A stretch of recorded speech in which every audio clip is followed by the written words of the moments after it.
What up guys, it's your boy Kevin the Pharmacy. In today's video, I have TrackMTM, Christine and Tram. We talk about what it's like starting up your own medication therapy management business. And it's pretty funny, we actually met each other because they left a comment on one of my videos and I thought it'd be a really good idea to get non-traditional type of pharmacy practices on my YouTube channel. I mean, at the end of the day, there's so much more than just hospital and community pharmacy. And I kind of want to showcase different or interesting career paths. I hope you might have liked this video. If there's awkward moments, hey, I'm still new at this. I'm trying to get the flow of podcasting and stuff like that. And I hope you guys enjoyed this Mudda video.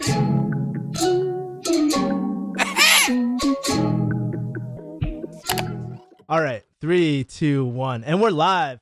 What up, guys? It's Kevin Yee, the Pharmacy, and today I have special guests, TrackMTM, Tram and Christine in the house. What is up? How are you guys doing? Good. How are you? Pretty good day so far. Just had a yoga session and a jiu-jitsu session, so Nice. I'm very happy about that. And I see that you guys do yoga too and whatnot, right? We do, yeah. We try to stay active. Yeah, I think that's one of the reasons why I wanted you on my channel was because one, you do really cool stuff with MTM, but second thing is that you guys from the get-go, you guys are like, we are non-traditional pharmacists, and I was like, damn, I'm not alone, you know? So, you're not alone, that's I'm right. not alone, right? Bad thing if you are, but you know. I'm sure you guys agree with this, but I'm sure you guys feel like there's so much more than the person behind in the professional white coat and stuff, because we all have different personalities, and I think we should celebrate that too, you know? Exactly. Yeah, totally. We can relate. Yeah, and it helps us relate to our patients so much more, you know? Why don't we start off with this? I'll throw you an easy question. How did you guys meet each other? So we actually met at our last job, and we were both working for an MTM company. Uh-huh.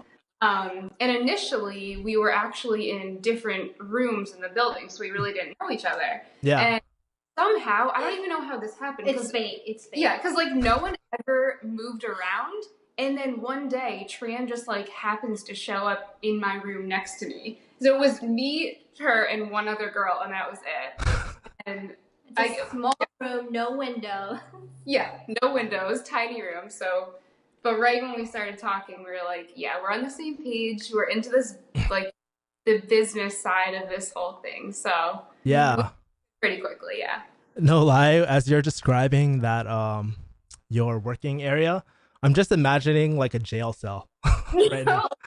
It kind of was. Like a dungeon? Yeah. I mean, there was light, but... Yeah. I don't know. It was tough, too, because... There's no window. There's, like, no life, actually. Yeah, and we'd all be on the phone. Yeah. But we'd be so close to each other that sometimes the patients would be like, is there someone, like, yelling in the background? We're like, oh, God. The screams of the work area. Oh, man. Yeah, but that's where we met. That's awesome.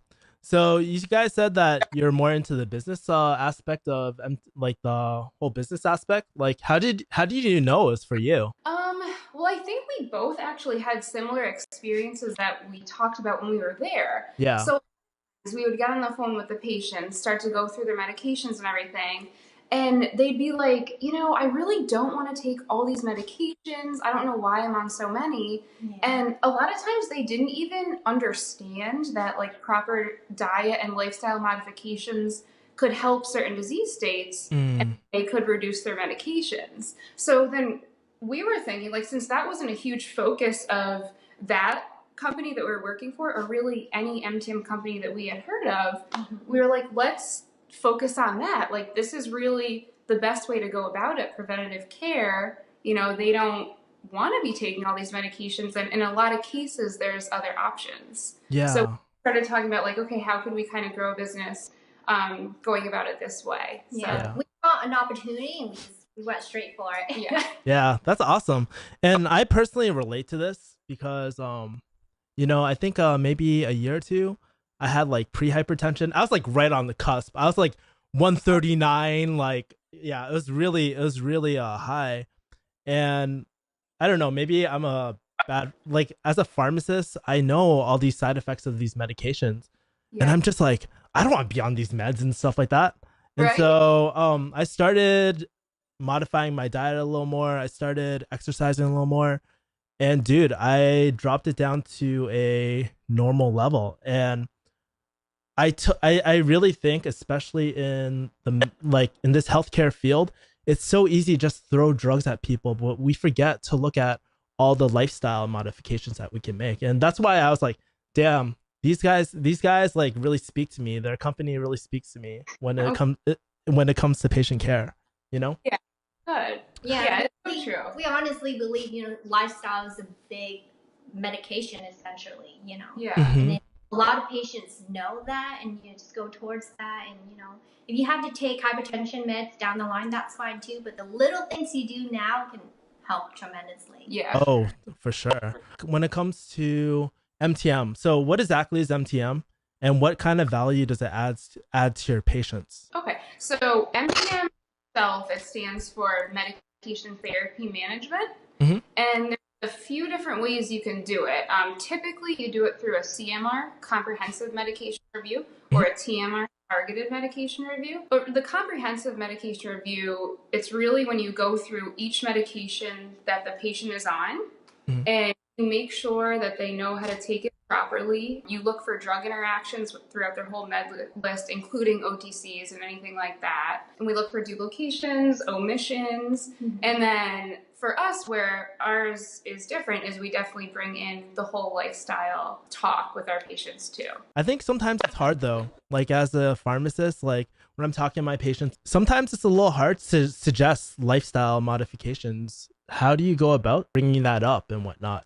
Because a lot of people just want a quick fix, you know? We don't phrase it as much as like you should be changing this. We usually just start with Mm, asking a question, so what are your exercise habits, or what are your diet habits? And we kind of just start from there. So we yeah. really just kind of ask it flat out like that, and then depending on their responses, try to give our best advice. So Yeah. And we want to find out more of, like, their daily routines. Like, they watch TV, like how many hours in a day they watch TV. Maybe, during TV commercials, they can stand up for like 5 minutes, working around their schedule versus like, saying you need to set aside 15 minutes to do workout. I mean, that's kind of boring, right? yeah, and you're right. A lot of people, like, they can't Wouldn't actually do do that. Yeah. Exactly. I think asking someone to set aside, like, yo, you're going to set aside 2 hours at the gym, Yeah. that's very high commitment for a lot of people. It's just like, I always like to frame things in terms of dating. That's like going up to a random girl at a club, bar, or whatever, and be like, marry me. You know, that's way too much. You gotta ask for a number first. You gotta take her on a date. You gotta slow down a little bit, you know? So yeah. It's kind of like dating, but okay. I don't know. I Good point, I guess. sorry, what do you say? Good point. Yeah. Good point. Yeah.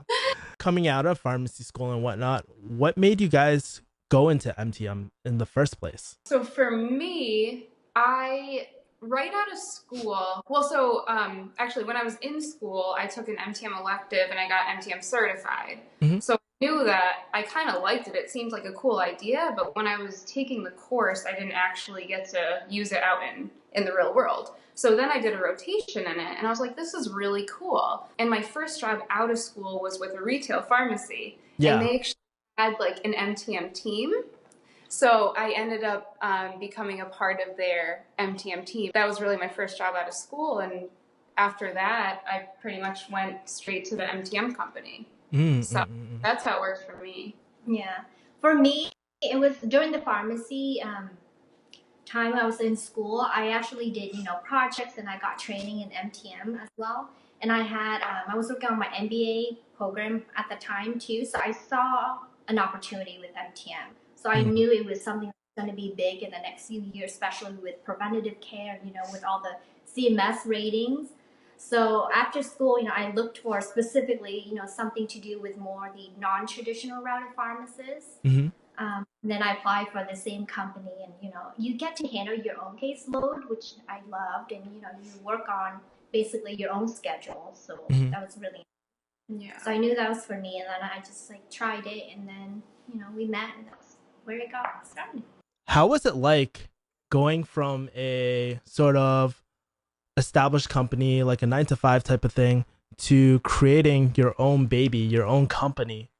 How was that transition like? It's very exciting. We've certainly learned a ton. Definitely about just, starting a business from the ground up.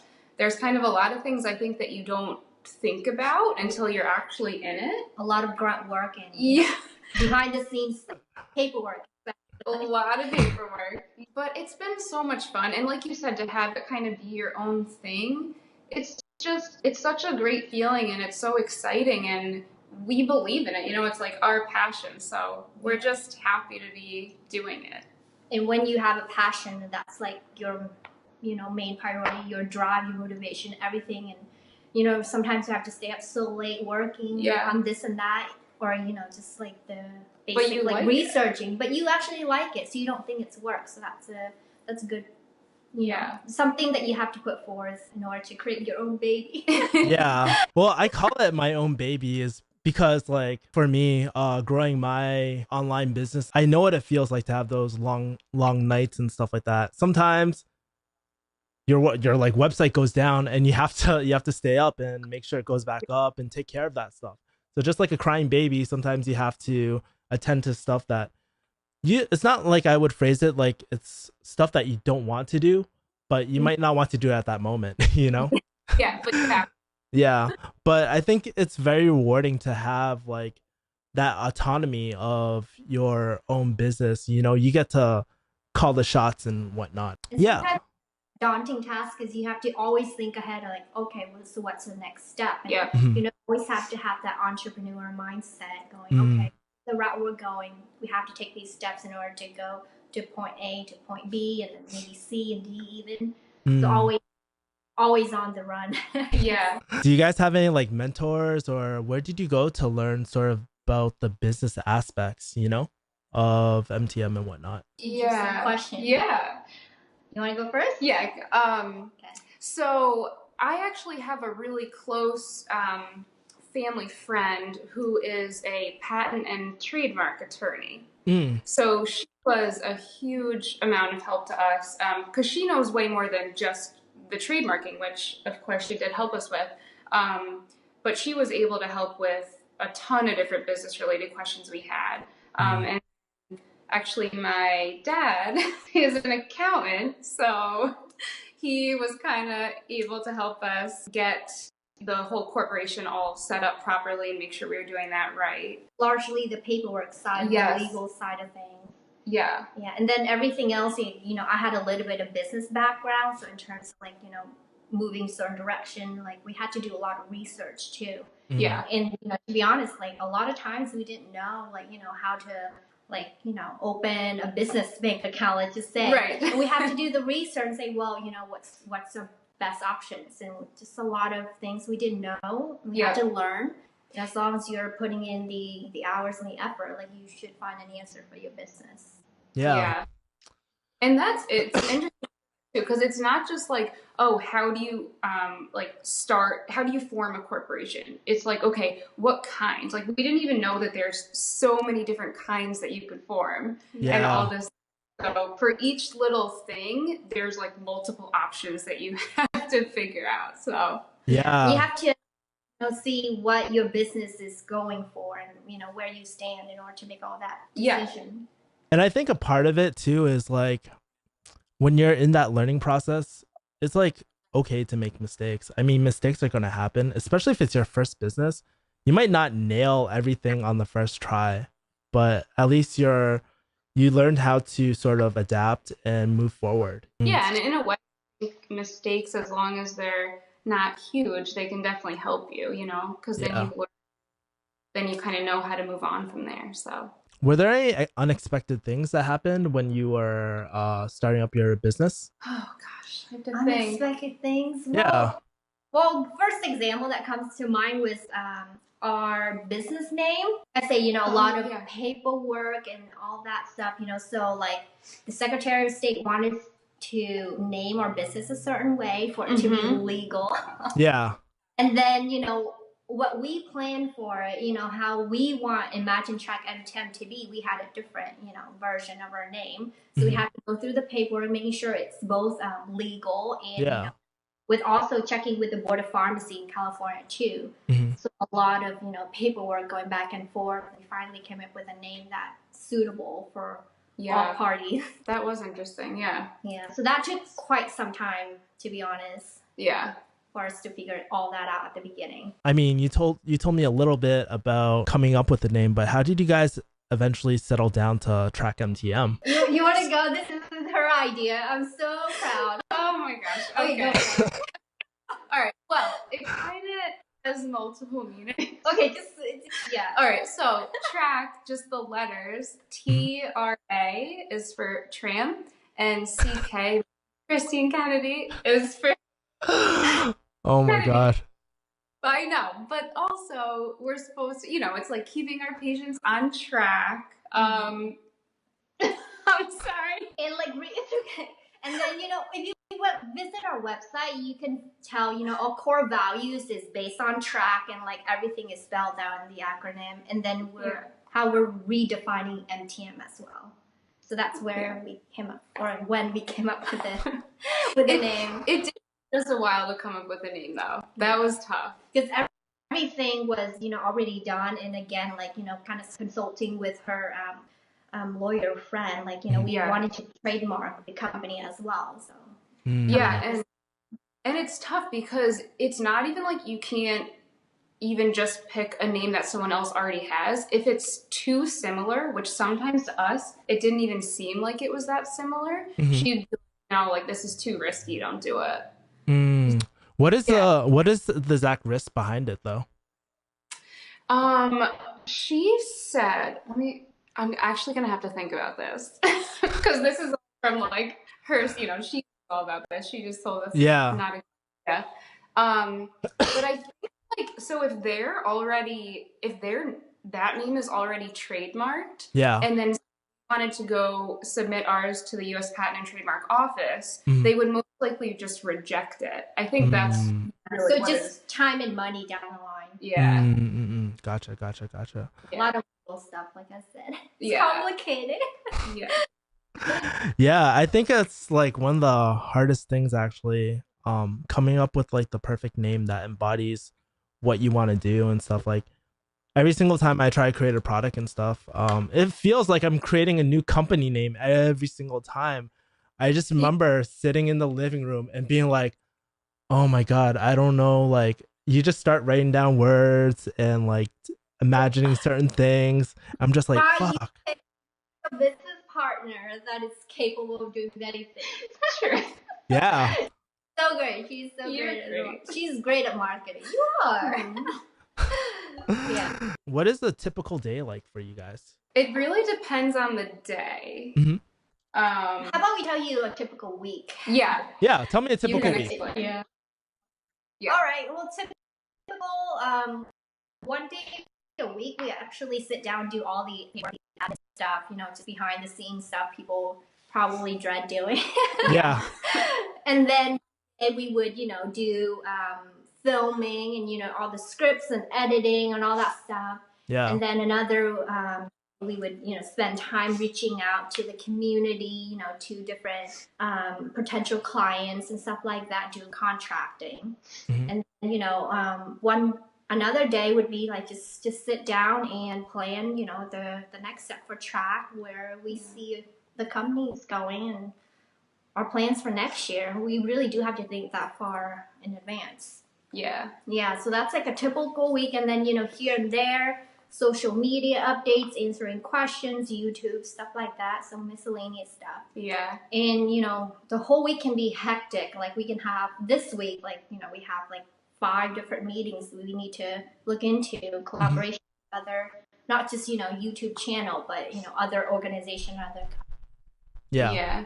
And then we do, these things aren't so much on a organized basis, I guess, but anytime we have our consultations or we do local presentations in the community for our retirement homes, So those we just kind of, obviously those are the priority at the time, and then we just work around those to get everything else done. You mentioned YouTube and social media, all that. How is that jumping into that field? YouTube was a daunting task. We didn't know anything about film editing. We had to learn, like, how to film in a certain light, like sunlight and stuff like that. Yeah. Just editing, it's pretty rough too.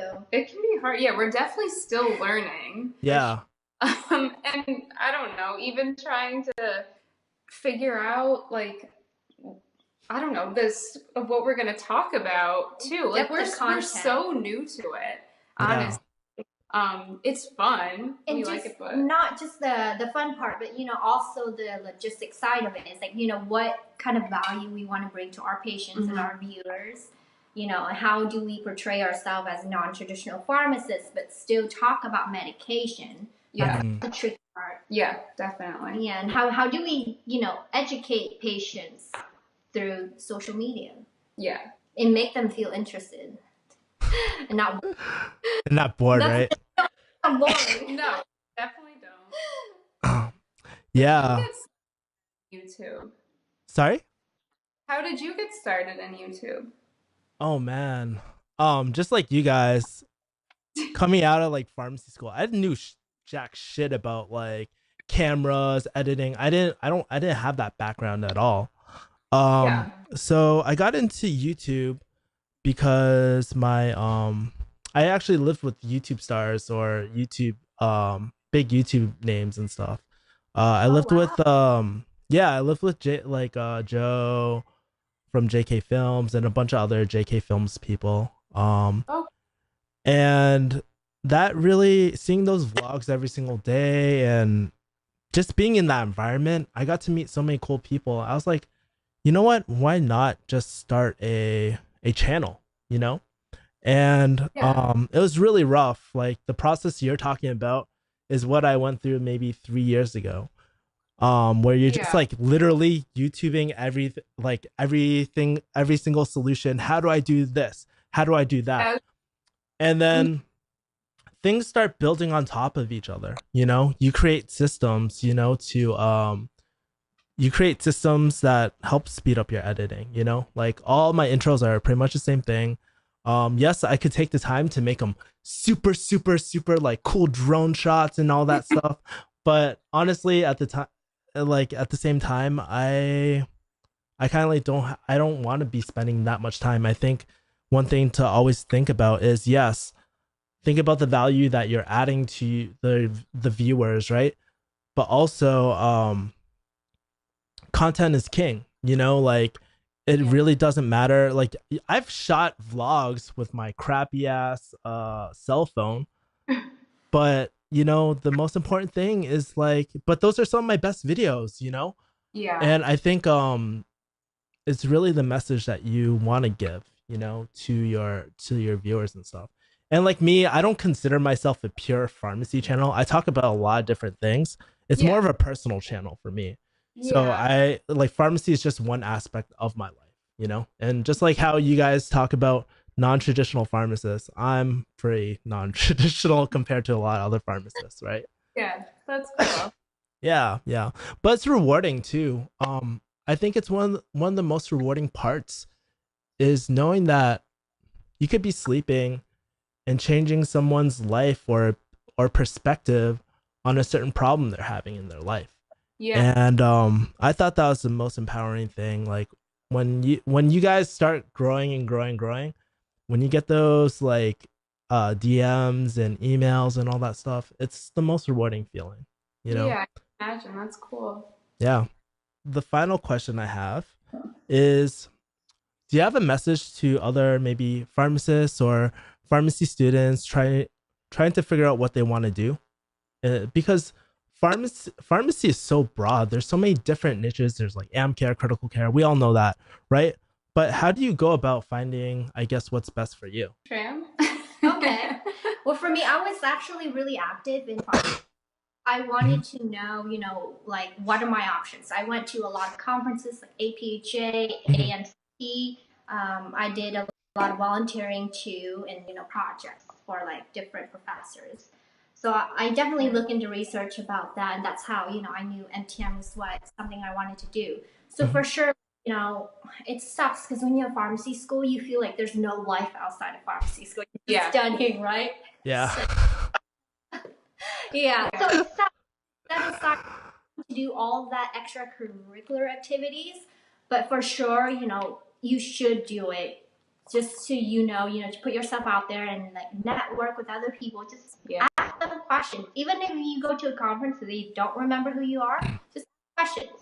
Yeah, and that's how you're gonna find out. Oh, maybe that's not what I want to do. Like it's totally fine, but just go out and make sure you do find out, whatever it is job that you do apply for after pharmacy school. Even if you're not going to stay with it forever, it's something that you truly believe in or like passionate about, then that way, you're going to keep growing and learning even more and more.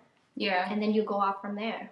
Yeah, it's definitely true because you don't want to just jump into something right out of school, because then you start to feel kind of stuck, right? So I don't know. For me, I think I just got lucky, but like on rotations, I definitely tried to pick unique rotations.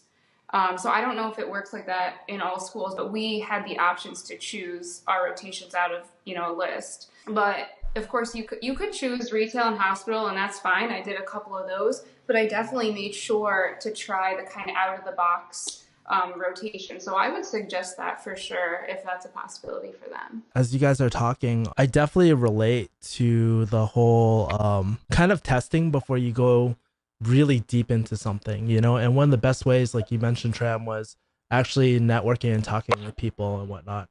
And I guess let me ask you this. How do you go about networking? How do you go about introducing yourself and kind of keeping those connections warm? You want me to take this? Yeah, Trams are really good network.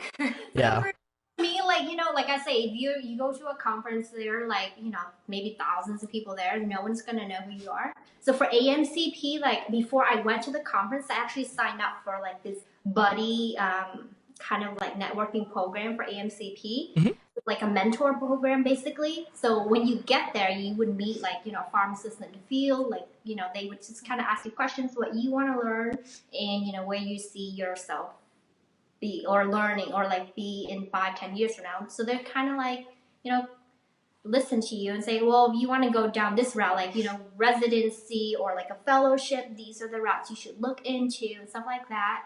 And I did projects too. I did presentations. So, when I was doing the presentation, when you have a poster behind you and people just come up and ask you questions. And then I hand out, my business cards that way too. And you like meetup too. Yeah. Like she brings me to meetups and at first I'm terrified. Like a meetup.com type of thing or? Yeah, like meetup in your local area. Like, I went to like these, not just pharmacy, but like, other profession, like, tech meetups and, other entrepreneur like-minded meetups, stuff like that. Yeah. Don't just work in your field because you never know, right? You can potentially like create an app or something down the line. You need somebody in the engineering department. So don't just network in your field, expand your horizon a little bit and, just really be humble and learn. No, I think you're underestimating. You should expand your perspective by a lot, dude. There's so many cool things that you can learn from other professions, right? It's funny. I actually went to first of all, I don't use marijuana or anything like that. But I went to a social media networking event, and I learned so many cool things about social media that I would have never thought about. And because there's that whole stigma of marijuana, is like I learned so much about kind of changing the perception of a substance like that and trying to really grow your social media. And it's really cool because a lot of these Instagrams that promote marijuana and stuff, they get shut down and whatnot, and they have to start over. But how do you capture that audience? Well, you build an emailing list. And I just learned so many cool things about that industry, and it really does broaden your horizon.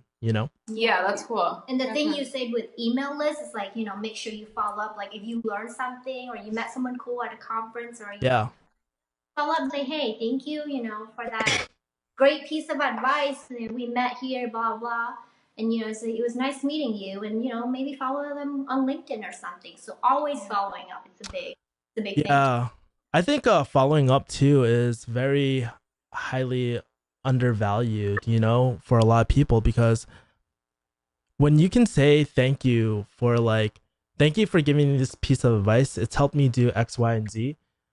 That email means a lot to someone who is receiving it. That when I get emails, I feel like, damn, I really changed somebody's life, or I really helped someone kind of progress through this problem. It feels good, and you remember that person for forever. Yeah. And not only once or twice, you continuously do that. And it's not like again, back to my dating analogy, it's not like a one night stand. Sorry, what are you saying? Wow, you must have a lot of dates. No.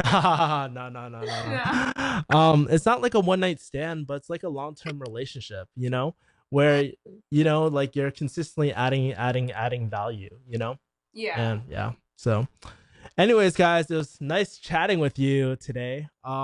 Is there anything else that you wanted to say before we sign off at all? Well, I guess just for like any pharmacists that are watching, because I know for sure that I was feeling kind of stuck like right when I graduated, and I really wasn't sure what I was doing. I worked in retail, and I did, get into the MTM program, so that was really cool and everything. But I would just say, like, if there is something that you want to do, I would definitely try to pursue it. Definitely follow your passion, do whatever you can to research it, figure it out. You can figure things out. I think people don't realize maybe how much you can really just figure out on your own by putting the work in. Yeah. So you're not stuck. You can do what you want to do. Just reach out to us if you have questions. We be glad to take you under our wings, or give you some advice that we learn along the way. Yeah, definitely. Yeah. We just want to say thank you, Kevin, for reaching out to us. Thank you for leaving that comment and stuff. And I think it was really kind of it was really cool to be able to collaborate with someone who just left a comment and whatnot, and try to help your brand grow and whatnot. Guys, also, if you guys want to follow Christine and Tram, I'll put their information below, and you guys can follow them, spam them with questions, anything like that, right? Anyways, guys, thank you for this podcast video / interview thing. It was really great, and hopefully I'll have you guys on more and more as you guys grow your business too. Sounds good. Thank you. All right, cool. Thank you. Bye. Bye.